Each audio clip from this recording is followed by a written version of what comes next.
अस्सलामुअलैकुम। कराची में सैलाबी सूरत हाल, शहर में पानी की बड़ी लाइन फट गई।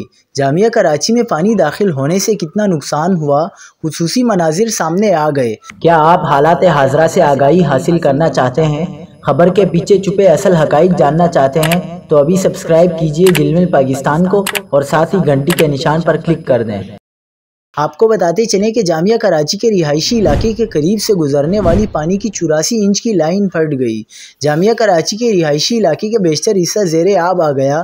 तर्जुमान वाटर कॉरपोरेशन के मुताबिक जामिया कराची के करीब वाटर कॉरपोरेशन की 84 इंच कतर की लाइन साइफन नंबर 19 लीक हो गई। तर्जुमान के मुताबिक पानी की मिकदार में कमी के फ़ौरन बाद मरम्मती काम का आगाज़ किया जाएगा। मरम्मत का काम 24 घंटे मुसलसल जारी रहेगा और 96 घंटों में मुकम्मल किया जाएगा।